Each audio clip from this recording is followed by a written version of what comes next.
யாக்கோபு எழுதின நிருபம் 4ஆம் அதிகாரம் 8, 9, 10 வசனங்களை இன்றைக்கு நாம் தியானிக்கலாம்.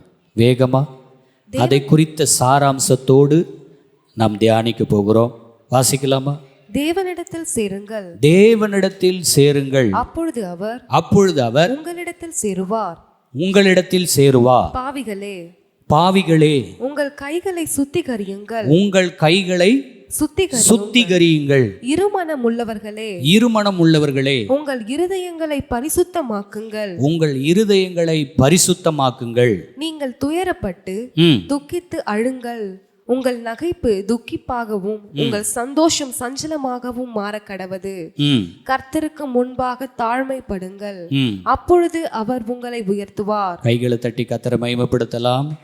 அல்லேலூயா. ஒரு அருமையான வேத பகுதி. இதை எப்பொழுது நீங்கள் வாசிச்சிங்கன்னு தெரியாது, ஆனால் இன்றைக்கு வாசியுங்கள். கவனித்து பார்த்தீங்கன்னா, தேவனிடத்தில் சேருங்கள். ஆண்டவிடத்தில் நம்ம கிட்டி சேரும்படியாக அழைக்கப்பட்டிருக்கிறோம். ஆண்டவிடத்தில் நம்ம நெருங்கி சேர சேர என்ன நடக்கிறது அப்படின்னா, நமக்குள்ள இருக்கிற எல்லா விதமான வேண்டாத குணநலன்கள், அசுத்தங்கள், பாவங்கள், உலகத்தின் கிரியைகள் எல்லாம் அகற்றப்பட்டு நாம் ஆண்டவரிடத்தில் நெருங்குவதனால ஆண்டவருடைய சுபாவம், ஆண்டவருடைய கிரியை, ஆண்டவருடைய பிரசன்னம், ஆண்டவருடைய மகிமையை நாம் பெற்றுக்கொள்கிறோம். அல்லேலூயா. அப்போ ஆண்டவரிடத்தில் நெருங்கும் பொழுது அவருடைய பிரசன்னம், அவருடைய கிருபை, அவருடைய மகிமை, அவருடைய சாயல், அவருடைய நெருக்கம் நமக்கு அதிகரிக்கும் பொழுது உண்டாகிறது வேண்டாத குணநலன்கள், வேண்டாத அசுத்தங்கள், வேண்டாத கிரியைகள் எல்லாம் நம்மளை விட்டு தூரம் போய்கொண்டே இருக்கிறது. அப்போ இன்னைக்கு நம்ம ஆண்டவரிடத்தில் சேருகிற ஒரு அனுபவம் நமக்கு அதிகமாக இருக்க வேண்டும். அப்போ ஏன் ஆண்டவரிடத்தில் நாம் சேரணும்னா, நாம் பரிசுத்தமாக ஆண்டவரை போல மாறணும். இன்னொன்று, வேண்டாத காரியங்கள்லாம் நம்மளை விட்டு அகன்று போகணும். ஆமென். அப்போ வேதத்தில் அதுதான் பார்க்குறோம். தேவனிடத்தில் சேருங்கள், அப்பொழுது அவர் உங்களிடத்தில் சேருவார். நீங்கள் ஆண்டவர்கிட்ட நெருங்கி சேரும் பொழுது, கடவுள்கிட்ட நெருங்கி சேரும் பொழுது ஆண்டவர் உங்களோடு கூட நெருங்கி சேர்வாராம். பார்த்தீங்களா? இந்த உலகத்தில் எந்த தெய்வத்தினிடத்துலையும் நெருங்கி நாம் சேர முடியாது, இயேசுவை தவிர. அல்லேலூயா. ஆனால் நம்முடைய இரட்சகரை அவரோடு கைகோர்த்து வாழ முடியும், அவரோடு நெருங்கி சேர முடியும். ஏனென்றால் அவரோடு நெருங்கும் பொழுது நம்மளை பரிசுத்தப்படுத்துகிறார், நம்மை சுத்திகரிக்கிறார், அவருடைய பரிசுத்தத்தை நமக்கு கொடுக்கிறார், அவருடைய சுபாவத்தை கொடுக்கிறார், அவருடைய சாயலை கொடுக்கிறார். அவரை போல என் சிந்தையும் இருதயமும் மாறிவிடுகிறது. எத்தனை பேர் ஆமேன்னு சொல்லுவீங்க? அல்லேலூயா. உதாரணமாக அப்படி எடுத்துக்கொள்ளுங்களேன். ஒரு முயலுடைய மூளை, முயலுடைய சுபாவத்தை எடுத்து ஒரு பன்னிக்குள்ளே வச்சிட்டா அந்த பன்னியினுடைய சுபாவம், பன்னியினுடைய செயல்பாடு எப்படி இருக்கும் சொல்லுங்க? இப்போ உடம்பு தோற்றத்தில் அது பன்னியாக இருக்கும், ஆனால் குணத்தில், செயல்பாடில் அது முயலாக இருக்கும். ஏன்? உடம்பு உருவம் எல்லாம் பண்ணி, ஆனால் அது மூளை, அதனுடைய ஆவி, அதனுடைய கிரியைகள் எல்லாமே முயலினுடைய ஆள் தத்துவம் அதுக்குள்ளே இருக்குது. அது முயலை போல தான் எகிரி குதிச்சு என்ன செய்யும்? ஓடும். குதிக்கிற ஒரு அனுபவத்தில் ஓடும். சேத்துக்கு போகாது, நாற்றத்துக்கு போகாது, புல் மேயும்படியாக ஓடும். காரணம் என்ன? அதனுடைய மூளை, அதனுடைய எல்லா விதமான செயல்பாடுகள், எல்லா கிரியைகளும் அதை சார்ந்து இருக்கிறது. அல்லேலூயா. இன்னைக்கு உருவந்தான் நீங்கள், ஆனால் உங்களுக்குள்ள கிறிஸ்து இயேசுவில் இருந்த சிந்தை இருக்கிறது. எத்தனை பேர் ஆமேன்னு சொல்கிறீங்க? பக்கத்தில் கைப்பிடிச்சு சொல்லுங்கள். உருவந்தான் நீங்கள், ஆனால் உங்களுடைய சிந்தை இயேசுவின் சிந்தை. உங்களுக்குள்ள இருக்கிற ஆவி இயேசுவின் ஆவி.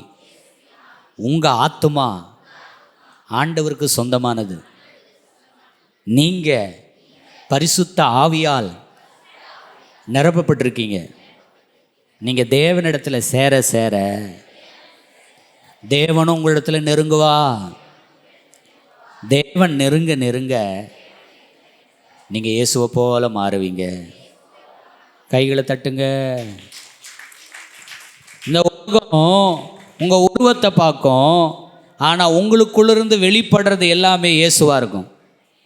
ஏன் இந்த கதையை மறக்கக்கூடாது. முயல் மூளையும் முயலுடைய ஸ்பிரிட்டையும் ஆள் தத்துவத்தையும் எடுத்து பண்ணிக்குள்ளே வச்சுட்டா உருவந்தான் பண்ணி, ஆனால் செயல்பாடு எல்லாமே முயல். அதுபோல் என் வாழ்க்கையில் நான் என் உருவந்தான் லாசர், ஆனால் என்னுடைய சிந்தை, என் ஆவி, என் ஆத்துமா, என் செயல்பாடு எல்லாமே இயேசு கிறிஸ்துவுடைய குணநலன்கள். அல்லேலூயா. அப்படிப்பட்ட ஒரு அனுபவத்துக்குள்ளே நாம் வரணும்னா ஆண்டவரிடத்தில் நெருங்கி சேரணும்.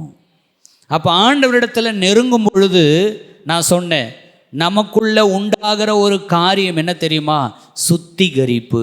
பக்கத்தில் கைப்பிடிச்சு சொல்லுங்க. ஆண்டவரிடத்தில் நெருங்கும் பொழுது நமக்குள்ள உண்டாகிற ஒரு அனுபவம் சுத்திகரிப்பு. அதான் பார்க்குறோம் பாருங்க. தேவனிடத்தில் சேருங்கள், அப்பொழுது அவர் உங்களிடத்தில் சேருவார். பாவிகளே உங்கள் கைகளை சுத்திகரியுங்கள். அடுத்து நம்ம வாழ்க்கையில் நடக்கிற ஒரு அனுபவம், நீங்கள் ஆண்டவர்கிட்ட கிட்டி சேர்றேன் அப்படின்னு யாரெல்லாம் சொல்கிறீங்களோ, உங்கள் வாழ்க்கையில் நடக்கிற அடுத்த அனுபவம் என்ன தெரியுமா? சுத்திகரிப்பு. உங்களுக்கு 2 மனசாக இருந்தால் கூட கடவுள் ஒரு மனதாக கர்த்தர் மாற்றிடுவார். உன் சிந்தை கெட்டு போயிருக்கு, உன் இருதயம் கெட்டு போயிருக்கு, உன் வாழ்க்கை கெட்டு போயிருக்கு, உன் பேச்சு சரியில்லை, சுபாவம் சரியில்லை, உன் வாழ்க்கை சரியில்லைனால ஆண்டவர் அதை சுத்திகரித்து உன்னை மறுரூபமாக்குவா. நீ ஆண்டவரிடத்துல நெருங்கும் பொழுது, நீ ஆண்டவரிடத்துல ஜெபத்தில் ஆராதனையில் நெருங்கும் பொழுது ஆண்டவர் உன்னை சுத்திகரிக்கிற தேவனாய் இருக்கிறார். எத்தனை பேர் ஆமேன்னு சொல்றீங்க? சுத்திகரிக்க சுத்திகரிக்க சுத்திகரிக்க.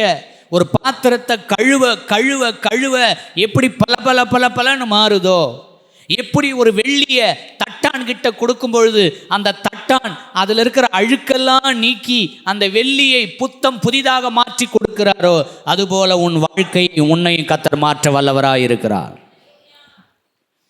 நீதிமொழிகள் 25:4 ஆவியானவர் கொடுக்கிற வசனத்தை நான் வேகமாக சொல்கிறேன். நீங்கள் வேகமாக வாசிச்சிங்கன்னா நம்ம சீக்கிரம் முடிச்சிடலாம். நீதிமொழிகள் 25:4 வெள்ளியினின்று களிம்பை நீக்கிவிடு, வெள்ளியினின்று களிம்பை நீக்கிவிடு, அப்பொழுது தட்டானால் நல்ல உடைமை பிறக்கும், தட்டானால் நல்ல உடைமை பிறக்கும். அல்லேலூயா. வெள்ளியினின்று என்ன நீக்கணும்? களிம்பு, அழுக்கு. அதுபோல உன் வாழ்க்கையில் இருக்கிற வேண்டாத காரியங்கள்லாம் உன்னை விட்டு அகன்று போகணும்னா நீ இயேசுவினிடத்தில் நெருங்க வேண்டும். இயேசுவினிடத்தில் நெருங்க நெருங்க நெருங்க நெருங்க உனக்குள்ளே ஒரு சுத்திகரிப்பு உண்டாகிறது, பரிசுத்தம் உண்டாகிறது, விடுதலை உண்டாகிறது. கர்த்தர் உன்னை பரிசுத்தப்படுத்தி உன்னை ஆசீர்வதிக்க வல்லமுள்ள தேவனாக இருக்கிறார். நிறைய காரியங்களை நம்ம பார்க்க முடியும். ஆண்டவர் அதனால தான் நீங்கள் உங்களை சுத்திகரித்து கொள்ளணும்னு சொல்கிறார். 1 யோவான், வேகமாக வாசிங்க பார்க்கலாம். 1 யோவான்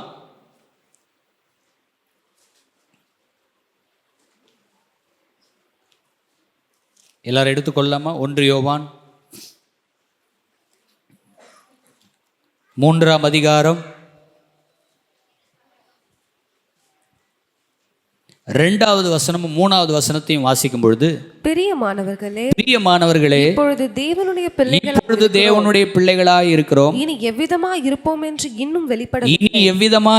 என்று இன்னும் வெளிப்படவில்லை. ஆகிலும் அவர் வெளிப்படும் போது அவர் இருக்கிற வண்ணமாகவே நாம் அவரை தரிசிப்பதினால் அவருக்கு ஒப்பாய் இருப்போம் என்று அறிந்திருக்கிறோம். எத்தனை பேர் ஆமீன்னு சொல்றீங்க? உங்களையும் என்ன யார் போல கர்த்தர் மாத்துவாராம்? இயேசுவை போல ஒரு குணாதிசயம் உடையவர்களா, இயேசுவை போல ஒரு மகிமை உடையவர்களா கர்த்தர் மாற்றுவார். அப்போ அப்படிப்பட்ட ஆண்டவருடைய வருகையில் நாம் ஆண்டவரோடு போய் நிற்கணும், ஆண்டவரோடு கூட போய் வாழணும், அந்த பரலோகத்தில் நாம் போய் நிற்கணும், அவருடைய வருகையில் பங்கடையணும்னா 3வது வசனத்தில் அவர் சொல்றார் பாருங்க, அவர் மேல் இப்படிப்பட்ட நம்பிக்கை வைத்திருக்கிற எவனும். என் ஆண்டவர் வந்தா நான் ஆண்டவரோடு கூட போவேன்னு சொல்றவங்களாம் கையை ஊற்றி அலையில சொல்லுங்க பார்க்கலாம்.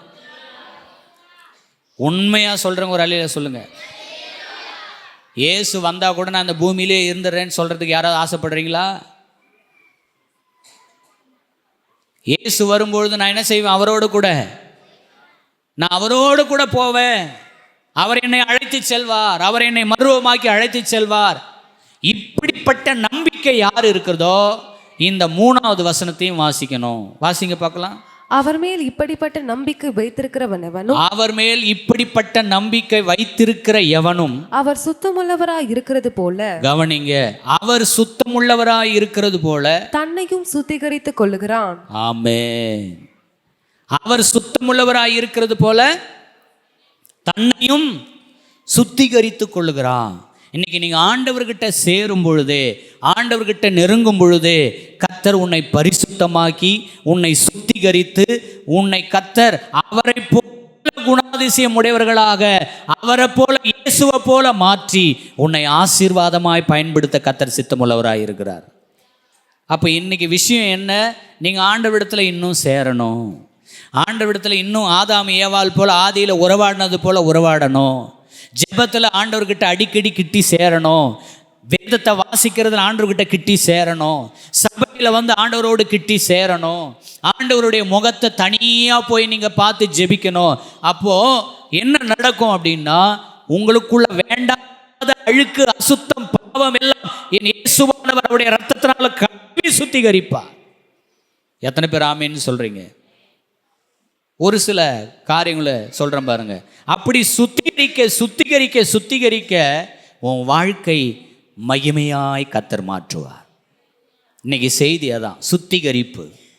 உன் வாழ்க்கையில் சுத்திகரிப்பு ஏற்படும் பொழுது கர்த்தர் உன்னை மகிமையான ஆசீர்வாதமாய் கர்த்தர் மாற்றுவார்.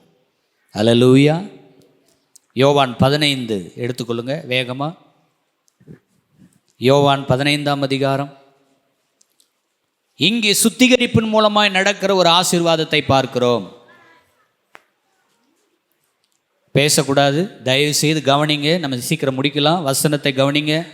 யோவான் 15ஆம் அதிகாரம். முக்கியமான சம்பவங்களை உங்களுக்கு ஞாபகப்படுத்தி நான் ஜெபிக்க போகிறேன். யோவான் 15 1, 2, 3, 4 வசனங்கள். நான் மெய்யான திராட்சை செடி, நான் மெய்யான திராட்சை செடி, என் பிதா திராட்சை தோட்டக்காரர், என் பிதா திராட்சை தோட்டக்காரர், என்னில் கனி கொடாதிருக்கிற கொடி எதுவோ, என்னில் கனி கொடாதிருக்கிற கொடி எதுவோ அதை அவர் அறுத்து போடுகிறார், அதை அவர் அறுத்து போடுகிறார். கனி கொடுக்கிற கொடி எதுவோ, கனி கொடுக்கிற கொடி எதுவோ அது அதிக கனிகளை கொடுக்கும்படி அதை சுத்தம் பண்ணுகிறார். நல்ல கவனிங்க, நீங்க அதிக கனிகளை கொடுக்கணும், நீங்க ஆண்டவருக்கு நல்ல பிரயோஜனம் உள்ளவர்களா வாழணும், உங்க குணநலன்கள்ல ஒரு மாற்றம் ஏற்படணும்னா ஆண்டவர் செய்கிற முக்கியமான வேலை என்ன வேலை? சுத்தம் பண்ணுகிறார், சுத்திகரிக்கிறார். அல்லேலூயா. அங்க பாருங்க, அதை சுத்தம் பண்ணுகிறார். நிறைய பேர் விரும்பாதது எது சொல்லுங்க? சுத்தம் பண்ண விருப்பம் கிடையாது. சுத்தம் பண்ண விருப்பம், வீட்டை சுத்தம் பண்ண விருப்பம் இல்லைன்னா உங்க வீடு எப்படி இருக்கும்? சும்மா பல பல பல பலன்னு புது வீடு மாதிரி இருக்குமா? வீட்டை சுத்தம் பண்ண விருப்பப்படாதவங்களுடைய வீட்டை போய் பாருங்க. பாத்திரங்களை கழுவுவதற்கு விருப்பப்படாதவங்களுடைய வீட்டை போய் பாருங்க. பாத்ரூம் டாய்லெட் எல்லாம் கழுவ விருப்பம் இல்லாதவருடைய பாத்ரூம் டாய்லெட்டுக்குள்ள நுழைஞ்சு பாருங்க. தன் வாழ்க்கையை சுத்திகரிக்காத ஒரு மனிதனுடைய வாழ்க்கையை பாருங்க. அல்லேலூயா. ஒரு மாதம் பாத்ரூம் கழுவ விருப்பமே இல்லை, மருந்து தெளிக்க விருப்பம் இல்லை, தண்ணி ஊற்றி கழுவ விருப்பம் இல்லை, ஒரு மாதம் கழுவலை. நீங்கள் அதை நீங்கள் உபயோகப்படுத்திக்கிட்டே இருக்கிறீங்க. வேற யாரோ திடீர்னு போனாங்கன்னா என்ன நடக்கும்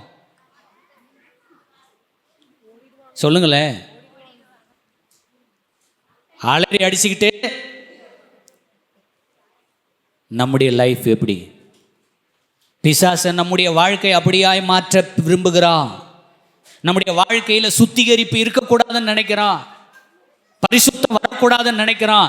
ஆகவே தான் தேவனிடத்தில் நம்ம நெருங்கி சேரக்கூடாதுன்னு சொல்லி அவன் தடை போட்டு கொண்டே இருக்கிறான். நீ ஆண்டவரிடத்தில் நெருங்கினா நீ பாவ உணர்வு அடைஞ்சிருவ, நீ நீ அறிக்கை செய்வ, நீ பாவத்தெல்லாம் ஒப்பு கொடுப்ப, உன் இருதயம் சுத்திகரிக்கப்படும், உன் சிந்தை சுத்திகரிக்கப்படும், உன் லைஃப் சுத்திகரிக்கப்படும், பாவ வாழ்க்கையெல்லாம் விட ஆரம்பிப்ப, பிசாசு தோல்வி அடைஞ்சு போவான், உனக்குள்ள ஒரு சுத்திகரிப்பு உண்டாயிடும், விடுதலை உண்டாயிடும், இயேசுவினுடைய குணநலம் உனக்குள்ள வர ஆரம்பிக்கும். ஆண்டவரை போல மாறுவ, பரிசுத்தமா வாழ்வ, சாட்சியா வாழ்வ, கனி கொடுப்ப, கர்த்தர் உன்னை எடுத்து பயன்படுத்துவா. இதெல்லாம் பிசாசுக்கு நல்லா தெரிஞ்சுதான் நீ ஆண்டவரோடு உன்னை நெருங்கி விட மாட்டேங்கிறானே. ஏதாவது ஒரு அசுத்தத்தை உன் வாழ்க்கையில போட்டுடுறான், பாவத்தை உன் வாழ்க்கையில போட்டுடுறான், ஒரு குறையை போட்டுடுறான், இச்சையை கொண்டாந்து போட்டுடுறான், கடவுளுக்கு பிரியமில்லாத குணநலங்களை உங்ககிட்ட போட்டுடுறான், எரிச்சல், கோபம், முரட்டாட்டம், கீழ்ப்படியாம, இதெல்லாம் பிசாசு கொண்டாந்து போட்டு உன்னை அழுக்காகிட்டே இருக்கிறான். நீ ஆண்டவரிடத்துல சேர விருப்பம் இல்லாதவளாய் பெயர் கிறிஸ்தவனாக ஏன் வாழறன்னா இதுதான் விஷயம், இதுதான் விஷயம். ஆனா யாக்கோபுல நம்ம பார்த்தோம் பார்த்தீங்களா, யாக்கோபு 4ஆம் அதிகாரத்துக்கு வாங்க, மறுபடியும் யாக்கோபு 4ஆம் அதிகாரம், அதில் என்ன பார்த்தோம்?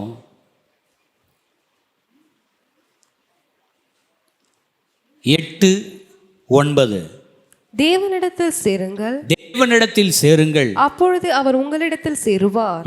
பாவிகளே, உங்கள் கைகளை சுத்திகரியுங்கள், பாவிகளே உங்கள் கைகளை சுத்திகரியுங்கள். இருமனம் உள்ளவர்களே, நல்ல கவனிங்க. எப்போ நம்ம சுத்திகரிக்கப்படலையோ நமக்கு 2 மனசா இருக்கும், ஒரு மனசா இருக்காது. 2 நாக்கு, இங்கே ஒரு பேச்சு அங்கே ஒரு பேச்சு பேசுவோம். 2 மனசாக இருக்கும். 2 மனசுன்னா என்ன தெரியுமா? ஒருத்தர்கிட்ட பேசிக்கிட்டே இருப்போம், அவங்கக்கிட்ட நின்று பேசிக்கிட்டே இருப்போம், இன்னொரு மனசு இன்னொரு மாதிரி பேசிக்கிட்டே இருக்கும். 2 விதமான வாழ்க்கை. ஆண்டவருடைய பிள்ளைகளுக்கு ஒரே மனசு தான் இருக்கணும், ஒரே வாழ்க்கை தான் இருக்கணும், ஒரே நாவாக இருக்கணும். கையை ஒரு தலையில் சொல்லுங்கள்.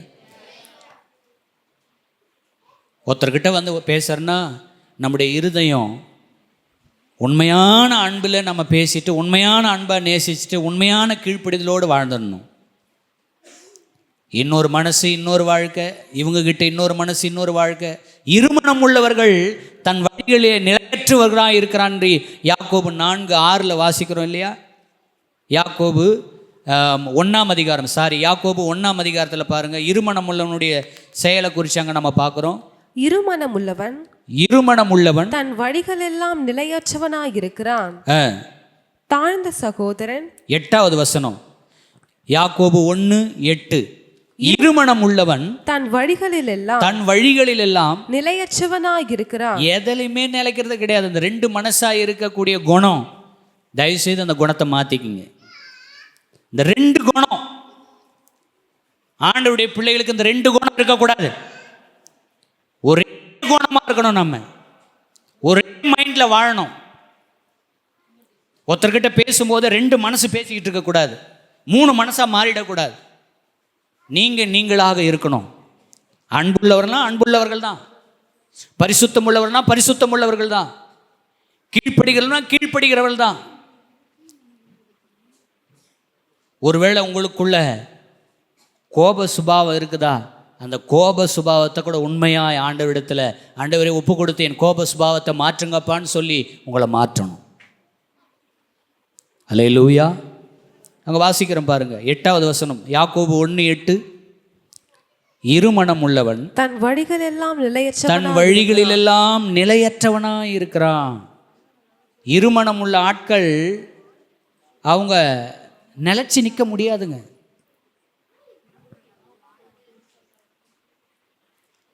உங்கள் பிள்ளை திங்கக்கிழமை ஒரு வீட்டில், செவ்வாய்க்கிழமை ஒரு வீட்டில், புதன்கிழமை ஒரு வீட்டில் விட்டு பாருங்களேன், அந்த பிள்ளையினுடைய குணநலம் எப்படி இருக்கும்? உங்கள் பிள்ளைய 3 மாதம் இன்னொரு ஸ்கூல், அடுத்து இன்னொரு 3 மாதம் இன்னொரு பள்ளிக்கூடத்தில், 3 மாதம் இன்னொரு பள்ளிக்கூடத்தில் கொண்டு போய் சேர்த்து பாருங்களேன், அந்த பிள்ளையினுடைய படிப்பு தரம் எப்படி இருக்கும்? ஒரே சிந்தை, ஒரே மனம். எத்தனை பேர் ஆமேன்னு சொல்கிறீங்க? நல்ல கைகளை உயர்த்தி தலையில் சொல்லுவோம். 9வது வசனம். தாழ்ந்த சகோதரன் தான் உயர்த்தப்பட்டதை குறித்து மேன்மை பாராட்ட கடவன். ஆமென். அடுத்து நீங்க அதே 4ஆம் அதிகாரத்துக்கு வந்துருங்க. 4ஆம் அதிகாரத்துல 9வது வசனத்துல வாசித்து பாருங்க. நீங்கள் துயரப்பட்டு துக்கித்து அழுங்கள். துக்கித்து அழுங்கள். உங்கள் நகைப்பு துக்கிப்பாகவும் உங்கள் நகைப்பு துக்கிப்பாகவும் உங்கள் சந்தோஷம் சஞ்சலமாகவும் மாற கடவது. ஏன் அப்படி சொல்றாரு? இன்னைக்கு உலகத்தை நினைச்சு, உலக காரியங்களை நினைச்சு, பணத்தை நினைச்சு, பொருளை நினைச்சு நம்ம ஜாலியான ஒரு வாழ்க்கை வாழ்ந்துகிட்டு இருக்கோம். ஆண்டவர் சொல்றார், நிறுத்து, உன்னை சுத்திகரி. உன் பிள்ளை கொண்டு வந்து கொடுத்த பணம் எப்படிப்பட்ட பணம்? உன் பிள்ளை எங்க போறான், எப்படிப்பட்ட வாழ்க்கை வாழறான், அதை ஒரு நாளாவது நினைச்சு பார்த்து உன் பிள்ளைக்காக மனம் திரும்பி எழுதுயா? நீ கையில வாங்கின பணத்தை மட்டும் பார்க்கறியே, உன் பிள்ளையினுடைய வாழ்க்கையை பார்த்தியா? அந்த சந்தோஷம்லாம் உனக்கு துக்கமா மாறி, ஆண்டவரே என் மகன் இந்த பணத்தை கொண்டு வந்து கொடுக்குறான், ஆனா அவன் வாழ்க்கை, அவன் இருதயம் எப்படி இருக்குது? மோசமா இருக்குது.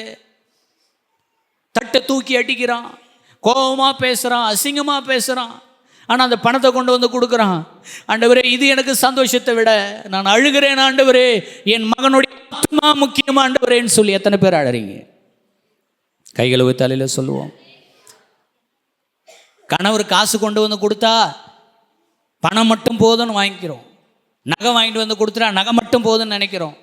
பொருள் வாங்கி கொண்டு வந்தால் அந்த பொருளில் சந்தோஷப்படுறோம். உன் கணவனுடைய ஆத்மா பரலோகம் போகுமா? உன் கணவருடைய ஆத்மா நரகத்துக்கு போகுமா, பரலோகத்துக்கு போகுமா?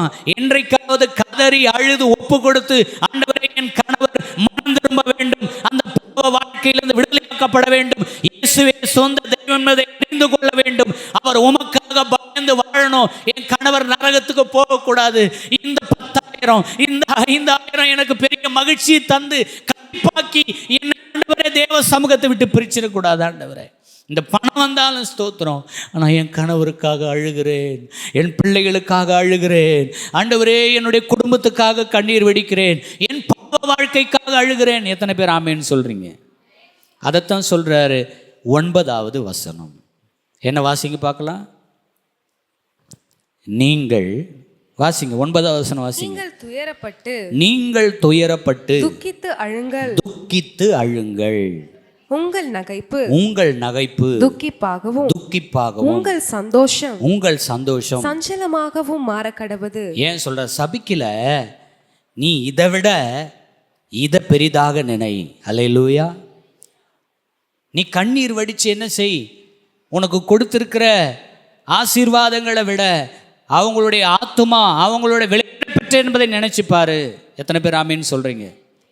இன்னைக்கு ஒரு சுத்திகரிப்பு நமக்கு தேவை. அப்படி அழுது பாருங்க. உன் பிள்ளை 10,000 ரூபாய் கொடுக்கறத விட உன் பிள்ளை பரிசுத்தம் முக்கியம் என்பதை எத்தனை பேர் நினைப்பீங்க? டேய் எப்படின்னா போய் சம்பாதிச்சா, எப்படின்னா போய் பணம் வேணும்டா, பணம் வேணும், பணம் பணம் பணம். நீ எங்கன்னா போய் திருடுவியோ கொள்ளையடிப்போ தெரியுது. எனக்கு மாதமானா 20,000 வந்துடணும், 5,000 வந்துடணும். அவன் கொடுக்குற பணத்தை மட்டும் நம்ம வாங்கிக்கிட்டு அவன் எங்கே போனான், எந்த ஃப்ரெண்ட்ஸ் கூட போனான், சாராயம் விற்க போனானா, இல்லை போதை மருந்து விற்க போனானா, இல்லை திருடினானா, இல்லை பொய் சொன்னானா, எந்த காரியத்தை செஞ்சான், இந்த பணம் எப்படி வந்தது, ஏதா வந்தது, அவன் லைஃப் எப்படி இருக்குது, சம்பளத்தை மட்டும் கொடுத்துட்டு கொண்டாந்து கொடுத்துட்டு இஷ்டம் போல் சுற்றி திரியிறானா, சர்ச்சுக்கு வர்றது இல்லையா? இதெல்லாம் உன்னுடைய வாழ்க்கையில் இந்த பணம் உனக்கு பெரிதல்லாமல் அவன் ஆத்மா பெரியதாய் மாற வேண்டும். அல்லேலூயா. இதைத்தான் ஆண்டவர் சொல்றார், தேவனிடத்தில் சேரு, உன் பிள்ளைக்காக ஆண்டவரிடத்தில் சேரு, உன் கணவருக்காக ஆண்டவரிடத்தில் சேரு, உன் ஆத்துமாவுக்காக ஆண்டவரிடத்தில் சேரு. நேற்று தினத்தில் கூட ஒரு வசனத்தை நான் வாசித்தேன், நாங்கள் தியானித்தோம். லூக்கா எழுதின சுவிசேஷம், வேகமாக எடுத்துக்கொள்ளுங்களேன். லூக்கா எழுதின சுவிசேஷம்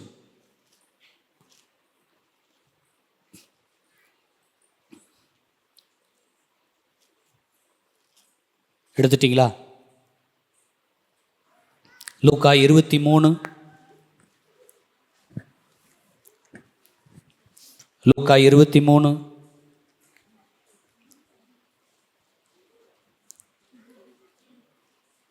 27, 28.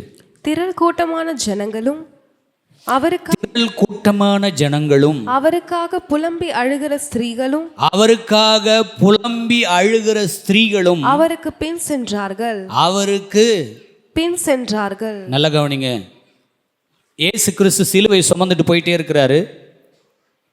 அங்க யோசித்து பாருங்க, திரள் கூட்டமான ஜனங்களும் அவருக்காக புலம்பி அழுகிற ஸ்திரீகளும் அவருக்கு பின் சென்றார்கள்.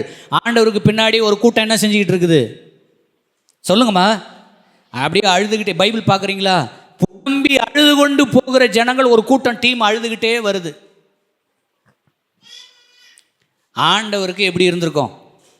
அடடடடா, எனக்காக யாருமே இவங்க வருவாங்க அவங்க வருவாங்கன்னு பார்த்தேன், நீங்களாச்சும் ஒரு கூட்டமாக என் பின்னாடி அழுதுட்டு வரீங்களே, கிரேட் கிரேட், உங்களை நினச்சி நான் பெருமைப்படுறேன், நீங்கள் அழுங்க அப்படின்னு சொல்லலை. ஆண்டவர் திரும்பி பார்த்து ஆண்டவர் சொல்கிற ஒரு காரியத்தை வாசிங்க. இயேசு அவர்கள் முகமாய் திரும்பி, இயேசு அவர்கள் முகமாய் திரும்பி, நல்ல கவனிங்க, நெற்றியிலே முள்முடி, தலையில் முள்முடி, அது முள்ளு குத்தி ரத்தம் வழியுது, வேர்வை கடினம் இருது, அப்படியே அங்கே சிலுவை சுமந்துட்டு வராரு, அடிக்கப்பட்டு நொறுக்கப்பட்டு குற்றுயிராக பலவீனத்தோடு இருக்கிற நேரத்தில் அவர் திரும்பி அந்த ஜனங்களை பார்த்து சொல்றாரு, இயேசு அவர்கள் முகமாய் திரும்பி, இயேசு அவர்கள் முகமாய் திரும்பி, எருசலேமின் குமாரத்திகளே, எருசலேமின் குமாரத்திகளே, நீங்கள் எனக்காக அழாமல், ஆண்டவர் என்ன சொல்றாரு?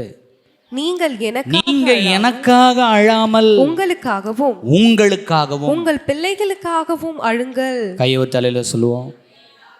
யாருக்காக அழ சொல்றாரு? இந்த குட் ஃப்ரைடே வரப்போது, கஞ்சி குடிச்சிட்டு இயேசுவே இயேசுவே இயேசுவேன்னு அழ போறீங்களா? ஆண்டவருடைய சித்தத்தை நிறைவேற்றாம போயிடுவீங்க. ஆண்டவர் என்ன சொல்றாரு? உன் பாவத்துக்காக சிலுவை சுமந்தாரே, அந்த இரட்சகருடைய அன்பை நினைத்து நீ அழுது மனம் திரும்பும் போது ஆண்டவருக்கு நீ மகிமையை சேர்க்கிறாய். ஆண்டவரே, என் வாழ்க்கை இப்படி போது ஆண்டவரே, உம்மை துக்கப்படுத்துகிற வாழ்க்கை வாழ்ந்துகிட்டு இருக்கிறேனே, உமக்கு பிரியமில்லாத ஒரு வாழ்க்கை வாழ்ந்துகிட்டு இருக்கிறேனே, ஆண்டவரே என்னை மாற்றுங்க, என்னை மாற்றுங்கப்பா, உம் ரத்தத்தினால என்னை கழுவுங்கப்பா, இனி உம்மை சந்தோஷப்படுற ஒரு வாழ்க்கை நான் வாழறேன்ப்பா, நான் உம்மை ஆண்டவரே பிரியமில்லாமல் பேசுகிறேன், பிரியமில்லாமல் சிந்திக்கிறேன், பிரியமில்லாமல் என் சொந்த வழியில் ஓடிட்டு இருக்கிறேன், இன்றைக்கி என் வாழ்க்கையை நான் மாற்றிக்கிறேன் ஆண்டவரேன்னு சொல்லி ஒப்பு கொடுத்து நீ ஜெபிக்கும் பொழுது, அழும்போது கர்த்தருடைய இரக்கம் உண்மையில் இறங்கி வரும். உன் பிள்ளைகளுக்காக நீ போய் கண்ணீர் சிந்தி கதறி அழும்போது ஆண்டவருடைய இரக்கம் இறங்கி வரும். உன் கணவருக்காக உன் மகளுக்காக நீ அழுது ஜெபிக்கும் போது உன் இரக்கம் இறங்கி வரும். உன் பெற்றோர்களுக்காக நீ அழுது ஜெபிக்கும் போது அந்த இரக்கம், ஆண்டவருடைய இரக்கம் இறங்கி வரும். எத்தனை பேர் ஆமேன்னு சொல்றீங்க? அதுதான் ஆண்டு சொல்ற, நீ எனக்காக அழாதம்மா குமாரத்திகளே, எனக்காக அழாதீங்க, உங்களுக்காகவும் உங்கள் பிள்ளைகளுக்காகவும் அழுங்கள். இன்னைக்கு எத்தனை பேர் ஆண்டவருடைய சமூகத்தில் சுத்திகரிப்புக்கு ஒப்பு கொடுக்க போகிறீங்க? ஆண்டவரத்தில் எத்தனை பேர் போய் சேர போகிறீங்க? அல்லேலூயா. இருக்கிற வீட்டை நினச்சி, ஹஹா நல்ல ஒரு வீடு, எனக்கு என்ன குறை, நல்ல ஒரு ஏசி, நல்ல ஒரு சாப்பாடு, நல்ல ஒரு டிவி, நல்ல ஒரு பைக்கு, நல்ல ஒரு நமக்கு நல்ல வசதி வான வாழ்க்கை, நல்ல என் மகன் சம்பாதிக்கிறான், என் மகள் சம்பாதிக்கிறான், எனக்கு என்ன குறை, எனக்கு என்ன குறை, எனக்கு என்ன குறை, நான் நல்லா இருக்கிறேன்னு பீத்திக்கிட்டு மற்றவங்ககிட்ட தெரு பூரா 4 பேர்கிட்ட 4 விதமாக பேசிக்கிட்டு இப்படியே சுற்றிக்கிட்டு அலைஞ்சிக்கிட்டு இருக்க தான் கர்த்தர் உங்களை அழைச்சாரா?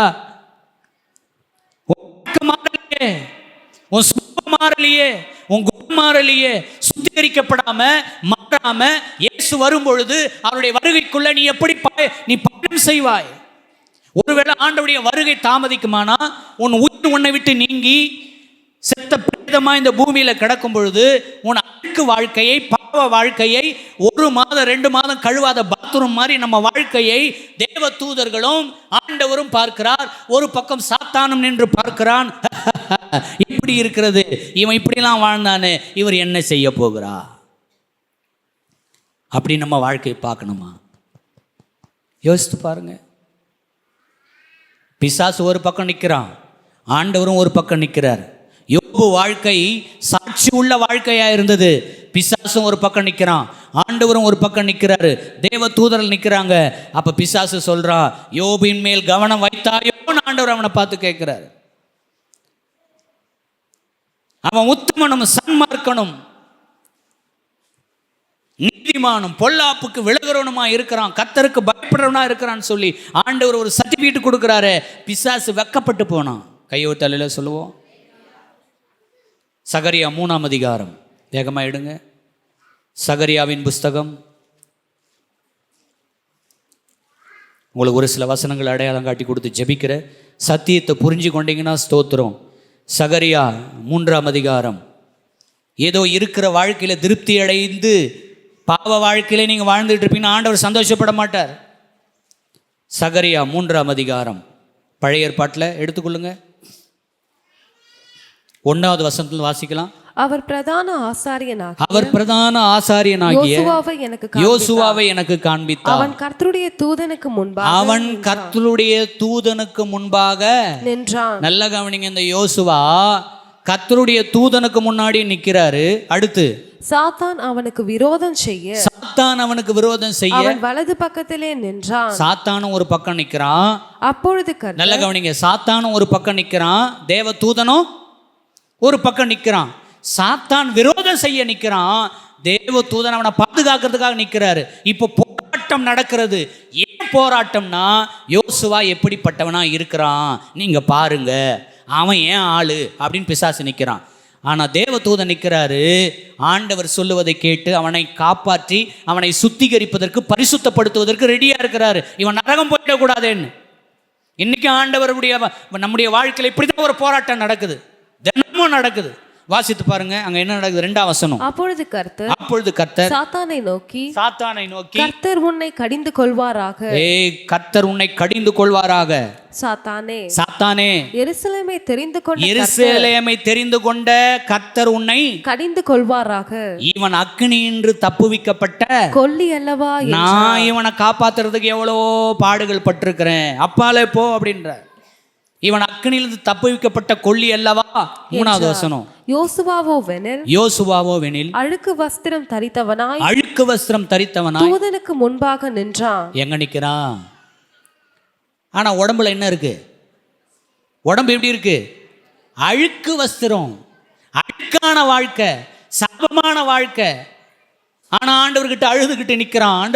ஆண்டவரே கர்த்தாவே என் வாழ்க்கையை மாற்றும். பிசாசு பாருங்க சொந்தம் கொண்டாட வரான். கவனிங்க, உங்க வாழ்க்கையில எப்போ அழுக்கு இருக்கிறதோ, பாவம் இருக்கிறதோ, சாபம் இருக்கிறதோ, அசுத்தம் இருக்கிறதோ, அதை கண்டுக்காம நீங்க சுத்திகரிப்பு இல்லாம அப்படியே மனம் போல வாழ்ந்துகிட்டு இருக்கிறீங்களோ, உங்கள் பக்கத்தில் சாத்தான் வந்து நிற்பான். இன்னொரு பக்கம் தேவ தூதனும் வந்து நிற்பான். உன் வாழ்க்கையிலே போராடி கொண்டு இருப்பார்கள். இவன் என் பிள்ளை, ஆண்டவர் இயேசு கிறிஸ்து ரத்தத்தை சிந்தி இருக்கிறார், இவனை மீட்பதற்காக, இவளை மீட்பதற்காகன்னு தேவதூதன் சொல்லுவான். சாத்தான் என்ன சொல்ல தெரியுமா? இப்போ இவன் எப்படி இருக்கிறான், இவன் வாழ்க்கை சரியில்லை, இவன் அசுத்தமாக வாழறான், இவன் பாவியாக வாழறான், இவன் கீழ்ப்படியாமல் வாழறான், இவன் முரட்டாட்டமாக வாழறான், ஆண்டவருடைய பிரசங்கம் வந்தால் கூட அதுக்கு கீழ்ப்படிறதில்ல, அதை அசட்டை பண்ணிட்டு வாழறான், இவன் எனக்கு சொந்தமானவன். பிசாசு சவால் விட்டு சொல்லுவான். இன்னைக்கு உங்கள் வாழ்க்கை எப்படி இருக்கிறது? நீங்க வாசித்து பாருங்க. 3வது வசனம். யோசுவாவோவெனில் அழுக்கு வஸ்திரம் தரித்தவனாய் தூதனுக்கு முன்பாக நின்றிருந்தான். அவர் தமக்கு முன்பாக நிற்கிறவர்களை நோக்கி, இப்ப ஆண்டவர் பார்க்கிறாரு, அவர் தமக்கு முன்பாக நிற்கிறவர்களை நோக்கி, இவன் மேல் இருக்கிற அழுக்கு வஸ்திரங்களை களைந்து போடுங்கள், இவன் மேல் இருக்கிற அழுக்கு வஸ்திரங்களை களைந்து போடுங்கள் என்றார். பின்பு அவனை நோக்கி பார், நான் உன் அக்கிரமத்தை உன்னிலிருந்து நீங்க செய்து உனக்கு சிறந்த வஸ்திரங்களை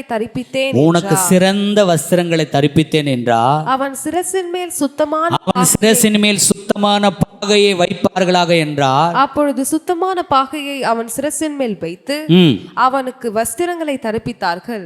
கர்த்தருடைய தூதன் அங்கே நின்றார். கையை தட்டுங்க. கர்த்தருடைய தூதன் அங்கே நின்றான்னு என்ன அர்த்தம்? இன்னொருத்தன் ஆளு ஓடி போயிட்டான். கைகளை தட்டி கர்த்தரை ஸ்தோத்திரம் பண்ணுவோம்.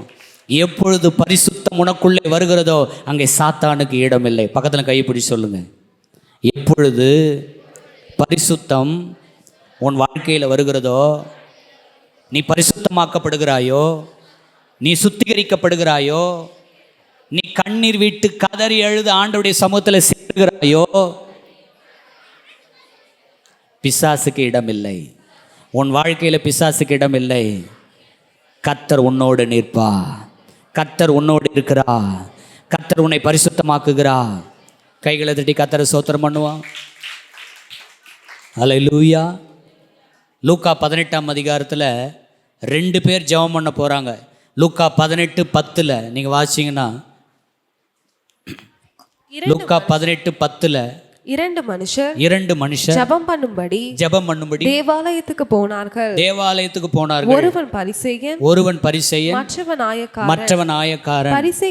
பரிசேயன் நின்று, தேவனே நான் பரிகாரர் அநியாயக்காரர் விபச்சாரக்காரர் ஆகிய மற்ற மனுஷரை போலவும் ஆயக்காரனை போலவும். நல்ல கவனிங்க, அவன் ஜெபம் வித்தியாசமா இருக்குதுங்க. ஸ்டைலா ஜெபம் பண்றான். அவன் கொடுத்தான் தான், அவன் உபவாசிச்சான் தான். ஆனால் அதை பெருமையாக பேசி பெருமையாக அவன் சொல்லி என்ன பண்ணுறான், ஜெபிக்கிறான். ஆனால் இன்னொருவன் ஜெபிக்கிறான் பாருங்க, ஆயக்காரன். எப்படி ஜெபிக்கிறான்? ஆயக்காரன் தூரத்திலே நின்று, கவனிங்க, லிசன். ஆயக்காரன் தூரத்திலே நின்று தன் கண்களையும் வானத்துக்கு ஏறெடுக்க துணியாமல் தன் மார்பிலே அடித்துக்கொண்டு. எப்படி ஜெபிக்கிறான்? தன் மார்பிலே அடித்துக்கொண்டு, தேவனே பாவியாகிய என்மேல் கிருபையாயிரும் என்றான். பாவியாகிய என்மேல், ஒரு சுத்திகரிப்பின் ஜெபம். எத்தனை பேர் ஆமேன்னு சொல்றீங்க? எத்தனை பேர் இந்த ஜெபத்தை ஏறெடுக்க போறீங்க? உன் வாழ்க்கையில் ஒரு சுத்திகரிப்பு உண்டாகுமானால் என் ஆண்டவர் உன்னை ஆசீர்வதிப்பா, உன்னை உயர்த்துவார், உன்னை கரத்தில் எடுப்பார்.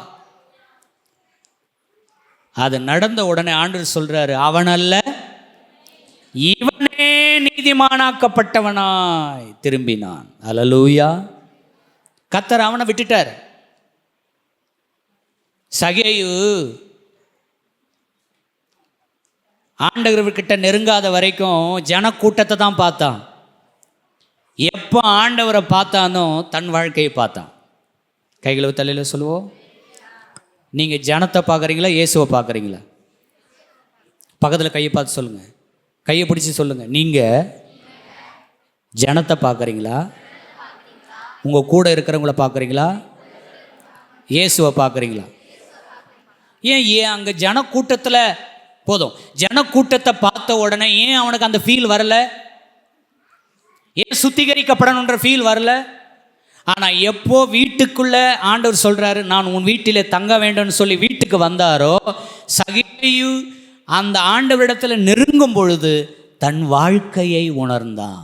ஆமென். தன் பாவ வாழ்க்கையை உணர்ந்து, ஆண்டவரே யாருக்கிட்டலாம் நான் அநியாயமாக வாங்கினனோ அவங்களுக்கு நாளத்தினே திருப்பி கொடுத்துறேன்னு சொல்லி கொடுக்க ஆரம்பித்தான் பாருங்க. ஆண்டவர் ஒரு ஸ்மைல் பண்ணி சொல்கிறாரு, இன்றைக்கு இந்த வீட்டுக்கு ரட்சிப்பு. கைத்தட்டி கர்த்தரை ஸ்தோத்திரம். இன்றைக்கு இந்த வீட்டுக்கு ரட்சிப்பு வந்தது. இவனும் ஆபிரகாமுக்கு குமாரனாய் இருக்கிறான். எத்தனை பேர் ஆமேன்னு சொல்றீங்க? ஆபிரகாமுக்கு குமாரனா என்ன அர்த்தம்? ஆபிரகாமின் குமாரன் யாரு? ஈசாக்கு. ஆபிரகாமினுடைய சொத்துலாம் யாருக்கு? அதுபோல் ஆபிரகாமின் ஆசீர்வாதம் கிறிஸ்துவின் நாமத்தில் சகேயுக்கு வந்துடும். அல்லேலூயா. நான் சொல்லட்டுமா? எப்பொழுதெல்லாம் உங்கள் இருதயத்தை, உங்கள் சரீரத்தை, ஆவி ஆத்துமாவை பரிசுத்தமாக வச்சுக்கிறதுக்கு ஆண்டவர்கிட்ட நெருங்கி கண்ணீரோடு, பாரத்தோடு, அழுகையோடு, உபவாசத்தோடு நீங்கள் போய் உங்கள் வாழ்க்கையை தனியாக நின்று பார்த்து நீங்கள் பாவறிக்கை செய்து ஒப்பு கொடுத்து உங்களை பரிசுத்தமாக்கி கொண்டு தினமும் ஆண்டவருக்குள்ள வெற்றி நடை போடுகிறீர்களோ, அபிஷேகத்தை பெற்றுக்கொள்கிறீர்களோ, உங்கள் இருதயத்தில் ஏதாவது கரை இருக்கிறதா உடனே சுத்தம் பண்ணி கொண்டு இயேசுவின் இரத்தத்தினால முழுவதும் கழுவப்பட்டு ஒப்பு கொடுத்து வாழ்கிற ஒரு வாழ்க்கை, சுத்திகரிப்பின் வாழ்க்கை, அது ஒரு மகிமையான ஒரு வாழ்க்கை. அல்லேலூயா. எத்தனை பேர் ஆமேன்னு சொல்கிறீங்க? அல்லேலூயா. பேதுரு படகுல பார்த்தீங்கன்னா மீனை பிடிச்சிக்கிட்டே இருக்கிறான். எப்போ அற்புதம் நடக்கிறதோ, இவர் தான் மெய்யான ரட்சகர் என்பதை அவன் அறிந்தானோ, உடனே சொல்கிறான், நான் பாவியான மனுஷன், என்னை விட்டு போயிடுங்க ஆண்டவரே. அல்லேலூயா. கடைசியாக ஒரு சம்பவத்தை வாசி முடிக்க போகிறேன். ஏசாயா 6ஆம் அதிகாரத்தில் உங்களுக்கு தெரிஞ்ச சம்பவம் தான். அதில் ஒரு வசனத்தை வாசித்து ஜெபம் பண்ண போகலாம். ஏசாயா 6ஆம் அதிகாரம். இன்றைக்கு செய்தியினுடைய தலைப்பு நம்ம தியானித்து கொண்டிருக்கிறோம், சுத்திகரிப்பு உங்களுக்கு ஆசீர்வாதத்தை கொண்டு வரும். ஏசாயா 6ஆம் அதிகாரம்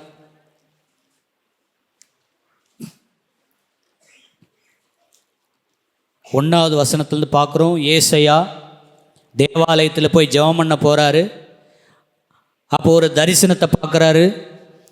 சேராபீன்கள் அவருக்கு மேலாக நின்றார்கள். அவர்களில் ஒவ்வொருவனுக்கும் ஒவ்வாறு சட்டைகள் இருந்தன. அவனவன் 2 சட்டைகளால் தன் தன் முகத்தை மூடி, 2 சட்டைகளால் தன் தன் கால்களை மூடி, 2 சட்டைகளால் பறந்து ஒருவரை ஒருவர் நோக்கி, சேனைகளின் கர்த்தர் பரிசுத்தர், சேனைகளின் கர்த்தர் பரிசுத்தர், பரிசுத்தர், பரிசுத்தர், பூமி அனைத்தும் அவருடைய மகிமையால் நிறைந்திருக்கிறது என்று கூப்பிட்டு சொன்னார்கள். கூப்பிடுகிறவர்களின் சத்தத்தால் வாசல்கள் நிலைகள் அசைந்து ஆலயம் புகையினால் நிறைந்தது. அப்பொழுது நான் 5ஆம் வசனத்துல இந்த தரிசனத்தை பார்த்த உடனே, ஜெப அறைக்கு போய் தரிசனத்தை பார்த்த உடனே அவருடைய இருதயம் எப்படி ஆரம்பிக்குது பாருங்க ஜெபத்தை. அப்பொழுது நான் ஐயோ அதமானேன், நான் அசுத்த உதடுகள் உள்ள மனுஷன். பாருங்க, எப்போ ஒரு மனுஷன் உண்மையா கர்த்தரை தேடி போறானோ கர்த்தர் அவனுடைய இருதயத்தை அவனுக்கு காட்டுவார். அவன் வாழ்க்கையை கர்த்தர் அவனுக்கு காட்டுவார். இளைய குமாரன் பன்னிக்கிட்ட இருக்கிற வரைக்கும் பன்னியை பற்றியே யோசிச்சான்.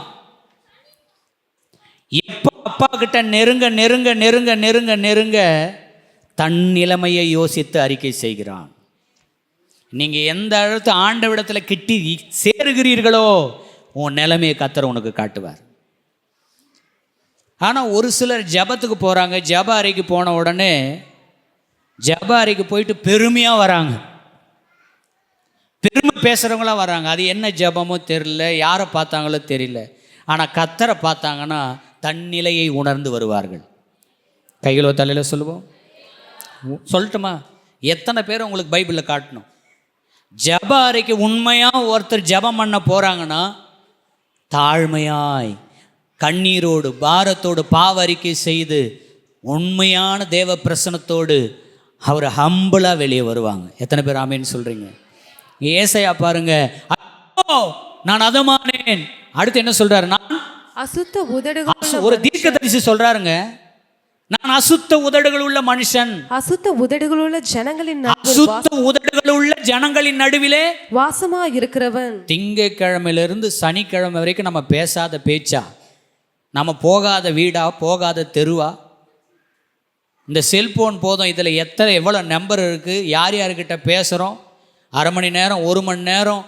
ஜெபம்லாம் 10 நிமிஷம் 5 நிமிஷம் தான். ஆனால் மனுஷங்கிட்ட பேசுகிறோம் பாருங்க பேச்சு, பாவ பேச்சு.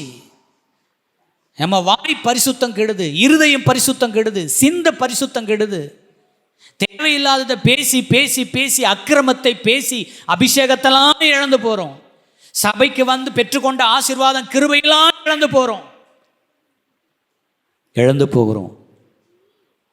அதனால தான் ஏசாயா சொல்கிறாரு, ஐயோ நான் ஃபஸ்ட்டு சொல்கிற வார்த்தை என்ன? நான் அசுத்த வாய் இருக்கிறவன்றார், அசுத்த உதடுகள் உள்ளவன். அடுத்து சொல்கிறாரு, அசுத்த உதடுகள் உள்ள ஜனங்கள் மத்தியிலே வாசம் பண்ணுறவன். அவங்க சொல்கிறதெல்லாம் கண்ட கண்ட குப்பெல்லாம் என் காதுக்கு வருது, கண்ட கண்ட காரியெல்லாம் என் இருதயத்துக்கு வருது. அவங்க பாவத்தெல்லாம் குப்பையெல்லாம் என்கிட்ட கொட்டிட்டு போயிடுறாங்க, ஐயோ அப்படின்ற. எத்தனை பேருக்கு அந்த ஃபீல் இருக்குது? அல்லேலூயா. நீங்கள் சுத்திகரிக்க சுத்திகரிக்க கர்த்தர் உங்களை ஆசீர்வதிப்பார். நீங்கள் சுத்திகரிக்க சுத்திகரிக்க நல்ல திராட்சை ரசம் உள்ள தொட்டியாக கர்த்தர் மாற்றுவார். இதுவரைக்கும் சுத்திகரிப்புக்காக வைக்கப்பட்ட தொட்டி, அது சுத்திகரிக்கப்பட்ட பின்பு இயேசு திராட்சை ரசம் ஃபில் பண்ணுற தொட்டியாய் மாறினது. அல்லேலூயா. இன்றைக்கி உங்கள் வாழ்க்கையை கர்த்தர் மகிமையாய் மாற்றப் போகிறார். எத்தனை பேர் இளைய குமாரம் பண்ணிக்கிட்டு இருக்கிற வரைக்கும் பண்ணியை பற்றி யோசித்தான்.